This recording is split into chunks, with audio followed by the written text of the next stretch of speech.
what's up guys? Jerry here, aka Barnacules, and if you are fat like me and not an asshole, you deserve to have air conditioning, because air conditioning is what allows us fat people to not sweat so much and enjoy being in our environments, much like skinny people do without the aid of any technology. Now, if you're like me and poor people and can't afford to get that central AC, which is the mystical magical technology that sits on the outside of your house and just magically keeps your house at a normal temperature, then you have to opt for something like this. This is a window air conditioning unit that you can see is jammed out the back of my house, and I put a flower plot on there because it just, I don't know. It brings up the value of the home or something. Anyways, they work great. But sometimes you need a floor standing unit, because taking down and putting away the window units can be a big old pain in the ass. So in my bedroom, I have a floor standing unit, like one of these. Now the problem is there's two types. There's the ones that have one hose coming out the back, and there's the ones that have dose hoses coming out the back. But seriously, if you're Mexican, say two, don't say dose, because it'll tip off the ICE agents and they'll deport you.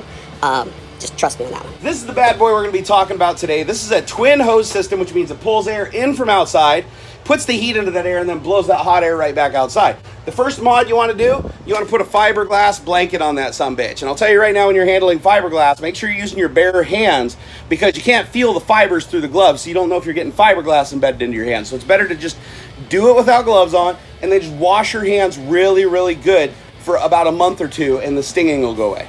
Now, once you've installed this, you'll notice it'll improve the efficiency and you're gonna get a lot cooler air out of your unit. That's because you're not just radiantly pumping that hot air back out into the room, which is what I've been doing for like the last 3 years before I discovered for like $7, I can just buy that blanket. Rule number 2 to floor standing units. You always gotta make sure you keep them filters clean, okay? On my unit, the filter's right here in the back. So yank it out of there. Make sure you don't run the unit with the filter out. Otherwise, you're gonna get all kinds of boogers in your radiator.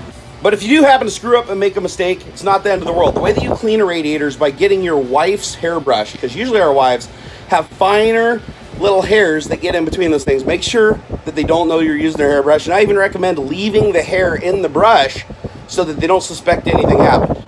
Now, what you're gonna wanna do is take the brush and get it down in here, and you're just gonna gently brush the grill without folding all the fins over, because if you fold the fins over, you're gonna have a bad day.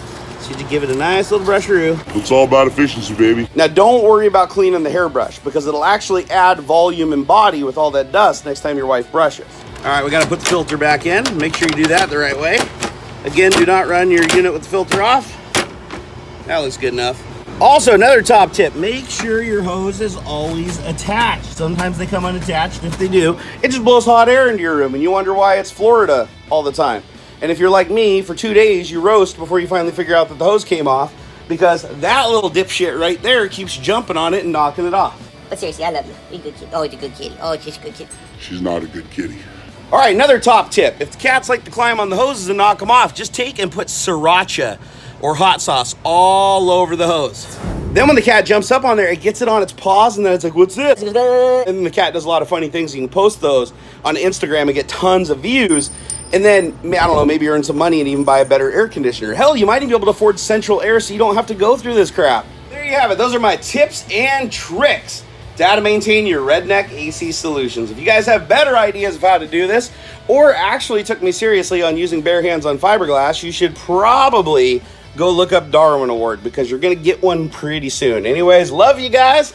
Until next time. Whoa, did you guys know Mormons are real?